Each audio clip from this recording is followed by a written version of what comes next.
So let's formally start the program with a prayer.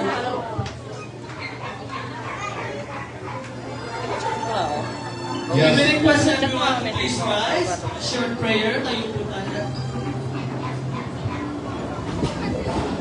Let us put ourselves in the presence of God. In the name of the Father, and of the Son, and of the Holy Spirit. Amen. Father God, we praise you. We thank you for this day, for this event. Continue to shower us with your graces and blessings. Though we're not worthy because of our sins and shortcomings, we know that you will not refuse a contrite heart. Lord, we ask for your mercy and guidance. We thank you for the 5 couples today. We thank you for the ninang and the ninongs and the parents and the family as well.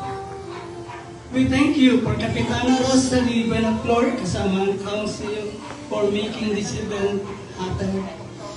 We thank you for Mayor Nani Cayetano and City Council, and of course our City Councilor, Sam Cruz.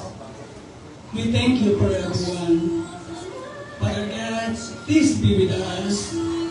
Bless these 5 couples. Give them the strength to face the challenges of our times. Give them the courage and the joys.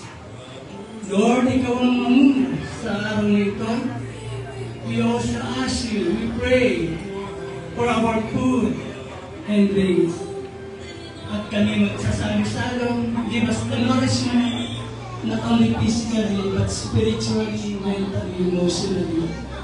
Father God, maraming salamat. Ikaw po ang namuna ngayong araw na ito. All this we pray in Jesus' name. In the name of the Father, and of the Son, and of the Holy Spirit. Amen.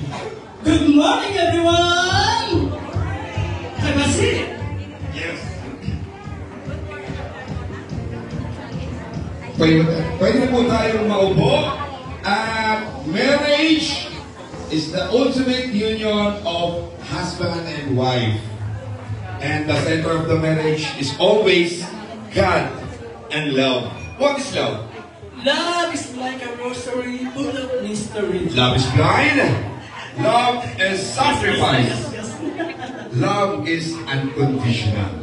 Pag-ibig